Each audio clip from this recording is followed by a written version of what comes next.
those, but they're prolific. Like they do a lot.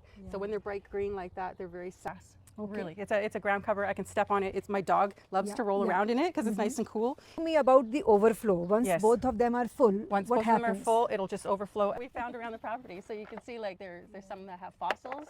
There's like petrified wood off this lawn, and we just dropped a whole bunch of mulch on top of it. Rock that's been here. I think this is like volcanic pumice or something. Okay, I can see lot of bushes. Are these edibles? All these? Yes, so those are items? gooseberries. There's a couple of gooseberry varieties here. So this one's a dark purple type that they start off dark purple, and then some really nice green. So in August, I'm usually ready to have those, but they're prolific. Like they do a lot. So when they're bright green like that, they're very sour, but they turn really nice red purple, and they're really sweet. So these are nice. When I was in Newfoundland, I used to eat them as a kid when they were green, because that was. We cannot eat it at this I mean, time, you right? can. I don't even know if it would be. It would be really Wow. sour, right? It's really sour at that point. I would love think. sour. You do. I used to eat them a lot What as is a kid. this vine? So that was a honeysuckle that didn't make it. Okay, it's already gone. When things don't make it, they don't make it. Okay. I don't revisit. I just keep building on what is successful in the space, and then. So this is just another one, another gooseberry that he's a different variety. He had quite a hard time growing here, so I'm just bringing him back. He got this one is already coming, but this is still taking time. Yeah, he had a leaf miner issue. So this is the only plant out of all of it, but it was full of leaf miners, and I was learning about those and how to take care of those. So now it's starting to come back. It's a lot of hand pulling. A peony, sometimes these things will grow, and I don't know where they came from. Grew on its own? I didn't do it. I have a lot of peonies at my home. I did not do this. Beautiful. And then we've got haskap, which is like our first berry to. These are already ready to eat, so they're the first berry. Can I try? Oh yeah, they're quite my good gosh. actually. I eat them all the time. So I'll take some. Oh yeah, you should, because my freezer is still full of last year's. It's so tasty. They get a lot sweeter over the next couple of days. They'll get a lot sweeter because the sun has to come out, get those sugars going, and they'll be like blueberry sweet. They're really good, and they're really prolific too. I mean, these bushes are full, and they'll keep giving me berries for the next probably 3-4 weeks. Yeah. Yeah, I need to plant some berries now at my home. Yeah. Well, haskap is. Yes. Yeah, get 2 different varieties, and then they will give you lots of berries. Jane also showed me haskap, and then I have to do it. Yes, it's such a, and it's so early. Yeah, This is it's early so for early, berries, yeah, you know. Exactly, it's just mid-June. And this is lovage, so I like lovage. But this is this grass, and that's the problem. Like with this grass is that you put a garden in, and you'll spend a lot of time Eventually, you will get rid of it. So lovage is like celery. So if you smell it, it's okay. Yeah, so it's edible. celery. Yeah, Edible so too, it goes in as we put it in as soups or salads, but it's basically a celery family. Smell. I don't mind. Right. Well, I don't use any kind of chemicals. Celery, right? You can use the leaves or the stem. Yeah. And then, Okay, so and then you already have these something in your garden boxes too. Yeah. What is So this? there's yellow zucchini. There's some zucchini who aren't doing so good, but here's a coffee filter. So this is zucchini. Is this newly planted, and what is this? This yeah, is also and this zucchini? is zucchini too, but a different type of zucchini. This one was underneath a lot of. He was underneath a lot of mulch. Okay. So I found these two. So it's still okay in mid-June to have you know just what? small ones. Even if they grow out and don't produce, they're going to become really good for my compost. Oh my God, that's how you think about it. Same that's with the weeds. Lovely. All the weeds they're all going in my compost. Like the seed heads of the dandelions, they won't. I mean, they could, but they won't. But look at this. You are really looking forward to that green organic material that you can add to your soil. It's free stuff, right? This is good I'm stuff. good for that. Yeah, but see the decorative rock that I find everywhere is you can see it all around. Different types of rock styles. And you keep it's them. a pain. Wow. And then lavtara, I think. Then there's like lilacs. So all these lilacs came off of stems from the lilac tree in the back. So I just keep planting every fall. I'll plant a bunch of pieces that come up. suckers, I guess they call them. Okay. Shove them in the ground. Okay. Maybe 1 out of 5 will grow into a tree, but I don't have to do anything. I just shove them in the ground. So we get some flowers. You have to keep track. You planted it. Because when I do it, I forget it. Oh yeah, well that's it. I just shove it in there, forget it, and all of a sudden I have a lilac tree. So I'm like, oh, yay! And this is looking pretty creative. Did you make this? Yeah. So so my stepdaughter brought this down for me as a gift, and I put it in the. It's nice to have a little bit of cover so it gets morning sun, and then it gets cover from that heat in the afternoon. But I wanted a little rock garden, just something. I like having small spaces of manageable garden that I can come to when this overwhelms me. So you'll see, like all throughout, I'll have some little spaces that are just for me to go in and kind of work in a smaller focus. Yep. And these are all my buckets for the next. I love these buckets. Well, I'm a painter, so I was left with paint buckets, and we like to reuse them. In the garden, we need a lot of buckets for compost, for leaves, for soil. If you ever need buckets, let me know. Okay. It's better than throwing them out, right? So. No, I will take one from you. Yeah, absolutely. I have tons. So. Okay, so let's talk more about your other garden boxes and clover that you simply love. It's kind of a messy. There's some more garden boxes here, Tanya. What are you growing here? Well, it's kind of messy, but I have the space and I have the compost and the soil, so I thought, well, I'll plant some tomatoes and some basil, because I know that I'll eat that. Try not to plant things I won't eat. And so this is my tomato and basil attempt. Yeah. And then it's not too close, right? You know what? Even if it is, it's okay. Like I said, if they fail, they'll go in the compost. This is 1.5 feet, so this should be fine. Yeah, this should be okay. And basil is a good companion plant for tomatoes. Yes, companion planting is a whole other thing to learn too, right? So these were, they had mesh over them for some squash last year, but. What is this, just a pipe? It's just, it's a PVC pipe. PVC pipe. Yeah, and then what I did was I bought a curtain from the dollar store. That was a sheer curtain, and I sewed. There's some beans in here. So the idea was to grow some beans and then have like some more nitrogen into the soil, because these boxes next year won't be here.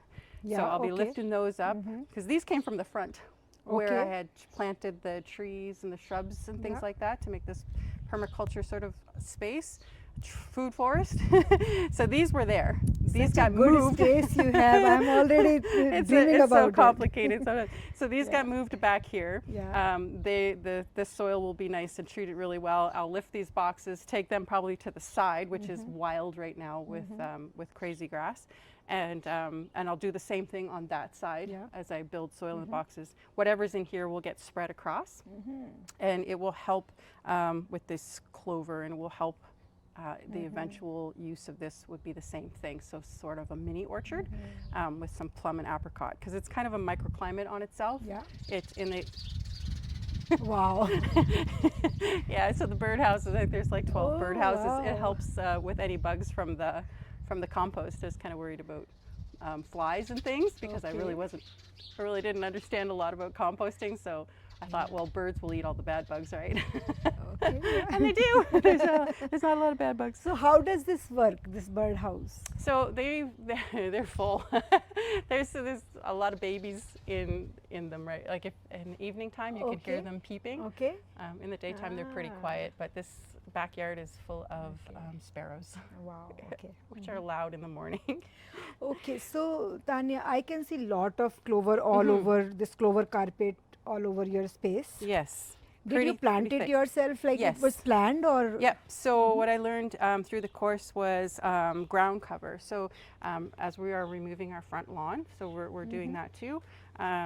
We were looking into all the different things that could be used, and so the best thing I found was clover, not invasive. So we're looking at, I think it's it's not invasive. Clover. No. So we're dealing with clover, and so what I like is looking for the 4-leaf clovers. That makes my day. What do you mean, like 4-leaf clovers? If you walk through here, you're going to find 4-leaf clovers. So every day I find a 4-leaf clover. It's lucky. Superstitious. So the clover we put down. Clover helps fix. So nitrogen fix. So at its root base, there's a lot of bacteria that like to live in there that are really beneficial for the soil. And as I was saying, this was really bad. I'm not even going to call it soil. It was really bad ground. And so nothing was growing in it except for really a lot of weeds. A lot of thistle was growing here. So dug it up and started putting down a little bit of compost, what I could, give up from my boxes, and planting seeds down. So last spring and this spring, and you can see all there's like little tiny seeds sprouting. So we just keep on spreading them out and spreading them out. And then when he mows it, we put this into the compost bin again, because then it continues to provide. And then maybe someday, hopefully, I'll build up enough healthy soil here without having to buy anything, that I can put some trees in. I can start that, but I don't see that for another year or two. I mean, it will take time. Yeah. So clover is a nitrogen fixer. It retains moisture as well. Yes. Yeah. Something that you are trying to build with your compost, it's doing it itself. Yeah. Right. And it's shading the ground. It's squeezing out the weeds. So you can see there's some dandelion kind of mixed in, but that's nothing compared to what it used to be. Okay. So each year it seems to be getting more and more. It's winning. So it seems to be winning the. So you can do this in your wild area as well, where you're thinking. Yeah, so that's exactly what I'll do in the wild area. And the thing is, when I fill these up and I put them in there, that's one big section that's going to like tamp down those weeds, and then I'll have less to deal with on the outside, and it's not so overwhelming, a little bit at a time. But yeah. Okay. So where can we get these clover seeds? Apache seeds, where I got. Okay. Yeah. How big the packet? Because I can see a lot I think of it comes in a 1 kilogram bag. And 1 kilogram. Yeah, just like grass. Oh yeah. Not like the small plants. Little tiny seeds. Tiny so little tiny seeds, and you just spread them around. You got to keep them wet for the first week. Pretty wet before they start to sprout, after 7, 8, 10 days. But we've had so much rain that like I've used that bucket of rainwater, but otherwise the rain has done it. So I guess keeping an eye on the forecast when you're seeding is really important. Yeah, and like this clover here is keeping the sun off of the top, that very thin layer of soil that I'm trying to build. So those UV rays tend to kill a lot of the good bacteria that sit on the top. Yeah, but we should not have clover with our garden boxes. No, it'll grow all through the garden box, but it's not like, but that's not a problem either, because you can just dig it in. Right, but it is just a temporary solution. Once you have proper food forest and your vegetables, then you will not have this. I can. It's not a problem. Yeah, it takes the place of grass. Really, it's a ground cover. I can step on it. My dog loves to roll around in it because it's nice and cool on hot days. Can he eat this? Yeah. Oh, he won't eat it though. He wouldn't eat, but it is not bad. No, it's not bad. No, it's not toxic. So yeah, and the bees, they'll get some, few bees here and there when it starts to flower. When that happens, I usually close the gate and I don't let the dog in. I just let the bees have the flowers. But he's never been stung, so. And I've never been stung. I walk through it all the time. Yeah. Yeah. What's your name of your dog? Thor. Thor. Yeah. Also Butters, Buddy. Okay. Yeah. Bubba. He's got a lot of names. Bubba. Okay. Hey, you. Yeah. So I have seen Bubba helping you out in your composting. He breaks down my cardboard. Cardboard really you can see all the little teeth marks in it. Yeah, that's his job. So once I get all the tape off, make sure there's no staples in, I give it to him, and he just. You don't have to do anything. And then I can garden without being like, asked to throw the ball. Great. Okay, so let's see your rain watering system, rain okay. barrels. Let's go look at the rain barrels. Okay, so you got 2 big rain barrels here. Yes, rain barrels. This is all fluffy pollen stuff that comes from the trees that are all around, and so I just kind of pick it off. But so it comes down off of the roof system. Yeah. Comes into this one here will be the first one it hits, and then they're connected. Full. Oh yeah, Wow. when they're full. This one probably isn't So full. it I've been says using this. Epcor. Yes. You got it from Epcor? Years ago, they had Epcor was doing a thing where they were selling them. I think I got them for like $35 or something. So you got it after moving here? Yes, yeah. Okay. Oh yeah, everything was pretty much after moving here. Look at all the pollen. Okay. Yeah, so then I just, I use my feet. I could hook up a hose to it, but I actually like using the... This is better. Yeah, there's something Saves about water. in the evening. So in the evening, if I'm doing any watering or in the early morning, because you don't really water too much in the late day, because it just tends to evaporate quickly, but or cook the leaves. Yeah. You do it this side or this side? Either way. Either way. I love it. Yeah. This side Either way. Yeah. it is either faster side. sometimes. Yeah. Depends on small, what I'm watering. Yeah. If it's for tomatoes, seedlings, I'll I do use this. this Yeah. side. Exactly. Yeah, okay. Yep.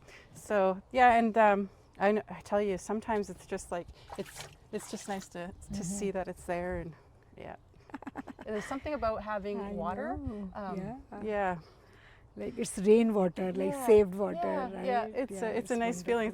It's great to look at. You can look into it and see all the pollen floating on the top. Okay, so talk to me about the overflow. Once both of them are full, once what both happens? of them are full, it'll just overflow out through the side and just kind of go off. But I really don't water these because I hope that the overflow will be enough for them. It's also my foundation of my house, so I really don't want a lot of water at the foundation of the house. I have these hops, which are they like to drink a lot of water. Okay. So they're really good for poor soil with a lot of water and poor drainage. So they do great. So whenever we have a big rain and this thing overflows, the next 2 or 3 days, this thing will just sprawl right out green. Right. So and it'll come across, and so it gets kind of unruly. So because of your hops, it's okay to overflow. For me, it's okay to overflow. I mean, I don't want to have excessive overflow, but but otherwise we should make some arrangement of overflow. If this because was I'm installing my rain barrel, so I'm asking you. If this was overflowing a lot, like continuously, I'd add another barrel, or I'd get bigger tanks to hold it. But I don't really get that much overflow. It's not. It might be a morning or two. It doesn't rain so much here, but whatever rains, you just keep it. We use it up. So these will probably be empty, within the next week if it doesn't rain. But I think we're having rain coming, I think probably next week, again, midweek. So 10 or 15 millimeters of rain. So we'll just replenish these, and the box in the back, which is pretty much dry now. Let me ask you a question. Since it rained and you collected this water, have you ever used your tap water since then? Yes. Yeah, I've used my tap water when I was putting in. So I had the soil and I was putting the seeds down for the clover. That's that whole area. In order to keep it damp and keep it damp for a long period of time, that first day, I had to use a sprinkler system. Okay. So, and I had it on really low, and just to cover the space that I needed, because I really don't want to have this big thing going. There's no need for that.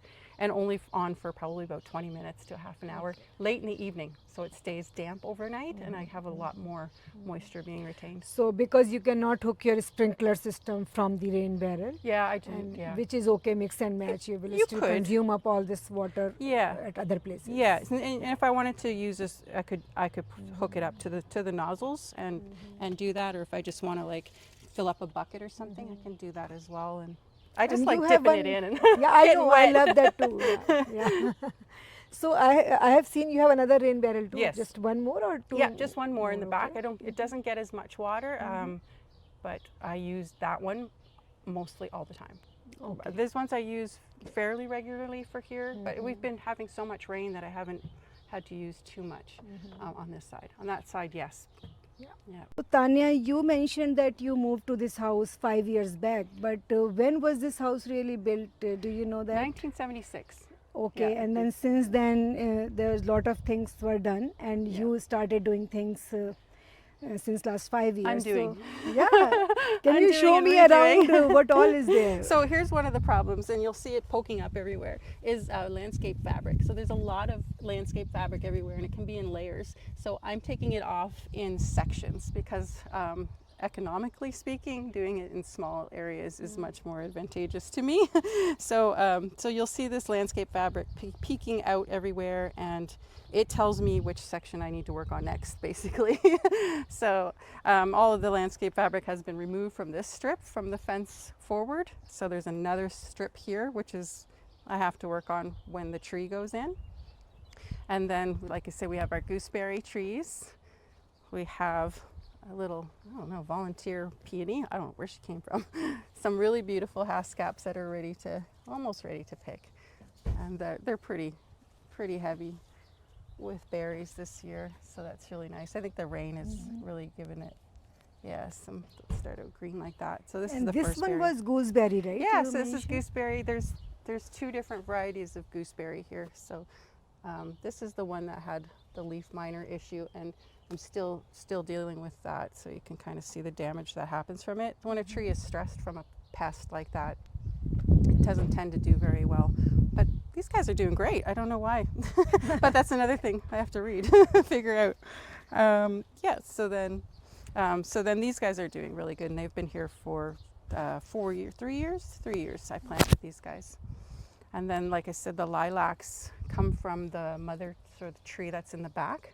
I just take the suckers that come up and replant them in the ground, so I have some border areas. I'm always thinking of this being not here, you know, someday, that there's no fencing, or at least there's no privacy screening, so the air can flow through nicer. There's another peony that came up. I have no idea where it came from. Peonies look beautiful. Yeah, I don't think that's the right place for it, but like I think of this as a nursery sometimes. It just holds plants until I'm ready to move them. And then Lavtera, which tends to like grow wherever the seeds fall. Some lovage, which is a celery type plant, which is mixed into there. Again, there's like landscape fabric probably down here too as well, which needs to be pulled up. And then I make like little scenes, which are this is a rock garden, so it's like in miniature. There was these type of rocks everywhere, so I'm trying to use them wherever I can. All of these rocks came from here, so I mean, there's pretty little rocks. There's decorative stone, there's big river stone, there's so many different types. There was bricks, there was decorative edging. There's so much stone here that I'm just trying to reuse it. So we're stepping over this spot. So this spot is eventually going to be like that spot. So today, this evening, and tomorrow I'll work on this, because that took 2 days to prepare. So this will take another 2 days. You have to really dig in. I go right to the clay. Cardboard. Yeah, just because this root of this grass goes really deep. So when they talk about grassroots movements, they mean like deep. So, and this is haskap. There's rhubarb. There's some raspberry, which I hope to like Where is spread. the rhubarb? There's rhubarb here. Wow. It's a little leftover one because I had moved him. Just one? There's a couple. So there's one here, there's one here. They're not there on purpose. I think they were left behind when I moved the bigger plant, because they're also in underneath here. There's gooseberry and raspberry, but there's rhubarb underneath there as well, right? And we've got some salvia plants that are really good for butterflies and bees. There's cherry here. So this is a cherry type of bush. These are all suckers from the main lilac tree that used to grow. But you can see this grass. If you start a garden and you don't figure out how to deal with this grass, you're just going to be constantly weeding. And you can put as much mulch as you want. It's still going to find its way up through. That's the secret of putting cardboard down. Something I learned about when you're putting cardboard down to suppress this grass. You need to put it down in early spring. If you put it down in the fall, the winter time will soak it. It'll be wet, and when these roots come up from these grass, it'll poke right through that wet. It'll, easy to get through. So put it down in the spring and try beginning to of the suppress it. season, Yes, not the beginning. end of the season. Yeah. You can do it end of season, but you're gonna have to add more in the spring. And then the lilac, which this is his 3rd year. This one is on the 3rd year. This is 2nd year, and the other one was 1st year. This has been here for 3 years, been here for 2 years. That's been here for 1 year. So now I can start pruning it. So after 2 years, they can start to prune this baby. And I think there's even rhubarb underneath there. There's rhubarb. There's rhubarb on that end too. I love the place rhubarb. was full of I rhubarb. want to grow rhubarb. My freezer's full of rhubarb. This is shows you kind of like a mistake in garden box building. So even though like a bigger garden box doesn't dry out as fast as the smaller ones do, if you can't reach to weed, then you're gonna have to step into your garden box. But this also has no mulch on it, so it's really kind of drying out on the surface. It's not protected. The moisture inside is not protected. And these plants aren't doing very well. I kind of just put them in there to see what would happen, but sometimes it's So this is 4x4. Ideal width is maybe 2 or 2.5. Even the 2 ones they dry out pretty quickly. So 3 would be nice if you can walk around it. Walk around. So I can't walk around. If you can walk around, even 4 is good. If you can walk if around, I could walk around that this, side, right? But we ended up putting this here to stop the dog from running through the garden when I don't want him in here. So, and this is from the Virginia creeper Another vine. creative So artwork. I like to just and another rock that was in the garden. that I dug up. So they just be, and then the stump from the tree that was cut down. And so I just like to create small spaces of like, okay, this is going to be fun. And there's I love this nasturtiums are in there. Yeah, they Did just you kinda plant came them up. intentionally? Yes, yeah, I planted them. I feel like I planted them last year, but they came up this year. That's this is Virginia creeper and a climbing rose bush here. So this will be all like pink roses soon. The Virginia creeper roots tend to take over boxes. So if you see in this box, lots of things were planted, but nothing does well because the roots from this have gone into that box. Okay. Yeah, and that's why. Yeah, and so they have whatever nutrients are going in there, and they don't let a lot of plants do very well. But yeah, you can see all the different rock, but we try to reuse it because it is another resource for sure. Those people loved all rocks. It was everywhere. Rocks everywhere and concrete cinder blocks. So this whole area was all concrete cinder blocked all the way around, and we got rid of those by giving them away on Kijiji. Yeah. And then again we have the water catch area. I love this. These are rocks that we found around the property. So you can see like there's some that have fossils. There's like petrified wood. So and then some like we like sparkly rocks. But yeah, so we just try to. These are all the rocks. There was plastic stuff and. These are from the trees that were taken down. And I love this guy. What is this? So that was the, I can't remember the name of the plant, but it's out there. I just thought I would make a little broom that, just something decorative. Always trying to take from what you have. See all the brick that was here too. The concrete pads, there was decorative stones everywhere. But if you look up over I've got this closed off because of the things, but we're killing off this lawn and we just dropped a whole bunch of mulch on top of it. But you can see there's landscape fabric there too that's sticking out. We planted a Japanese maple on the other side, but we haven't put a lot of attention there yet. And this is the lilac tree. She's so beautiful in the spring. It's just full of flowers. I do have to trim her up, but I'll take all these suckers once everything is all dried out and I will plant them around the edges, probably in the front this year to create some border. But so all these are like cardboard and paper are underneath all of these too to try and keep the weeds down. Rhubarb in the back. These were all on the side, so I moved them all back here for now. You never know where they're going to be. There's some hollyhocks and some sunflowers and stuff planted back there. And then little spots of like, so there's some wildflower seeds in here. There's some weeds, some zinnia, some mint, which is you nice. have the mint too? Yes, yeah. Is this mint? Okay, yeah, this is mint. Yes, smell. It's so nice. So it really spreads. It's not spreading at all. No. I think it's a clumping mint though. Yeah. Wow. Yeah, it's a really nice, very strong mint. flavor. Yeah, Beautiful. oh yeah, nice and if you drink Sprite or 7-Up, you take it and put it in. Oh my God, it's so good. And then some water for the birds. But again, I'm using stuff that was like on the property, right? So, trying to make it, appealing. And this is the wild. Yes. Okay. He's up there guarding his space. Yeah. This is the wild area. So this one has fireweed, which I love fireweed. So try to keep that in there. But this crazy grass and some of these weed trees. So there'll be some boxes moved back here next spring, and this will start to be taken care of because I'm pretty sure that underneath this is probably landscape fabric too, or maybe like concrete bricks. See this stuff here? There's a ton of this too, this concrete pathway stuff. So there was lots of this all over the place. It's really physical to move, so it's quite a lot of work. And the rock that's been here, I think this is like volcanic pumice or something. I don't know what these people did before me, but I don't know what they did before. Tanya, this is a wonderful place to sit and enjoy your garden. Yeah, so my husband built this for me to get out of the sun. Every now and then you're working in the garden, you get a little too much sun, and then you put your nice cold glass of water in here and sit back and think about what you're doing, because you can get so hyper-focused into, well, I can get hyper-focused in what I'm trying to do that I sit with your coffee, tea, or in the morning, Wow, in the morning. Yeah.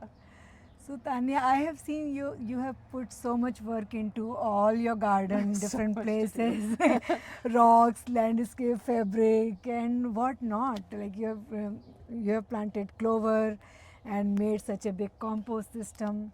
Uh, Tell me more about how do you think when you walk into your garden, how do you think about it that you are being successful in your efforts? I don't even think Big about loaded success. question, whatever you want to say. So the biggest thing is that I try. So and apply the things that I learn. Whether it's successful or not, I think is going to depend on keeping it sustainable. So not going into debt for it, not giving up too easily, making sure I make the right connections in the community to help me when I do get stuck, because there's a whole lot of learning. Yeah. It's a lot of learning, and it can become really overwhelming. But I think the successful part is sharing it with others, opening it up to like people in the neighborhood or in the community that have questions, or so like I get people that walk by and they look over the fence, and so what I try to do is I think about this place without a fence, even though it's all fenced in and everything's right. I try to imagine it as a future with no fence, so people can walk by. So people can walk by, so people can interact, and it can be an impactful space in a community, and hopefully some of the lessons from it I can share. Well, that's an awesome message. Actually, I can see a lot of success, because success is not only in the outcome, it's in the journey that you are having. You know, I can see every day you come in the morning and do a lot of work here and enjoy your time. Yeah. And yes, this is so inspiring to all of us. You just build one small area and then feel proud of it. This is awesome. Thank you. So building a garden is not a weekend makeover. It's No. Years of conversation with your soil, with the earth. Yeah. Everyone, thanks for stopping by. If you like this conversation, hit the subscribe button, hit the like button, and comment what struggle, what hurdles you are having in your garden journey. And we will see you in the next talk. Thank you. Bye. Bye-bye. Namaste.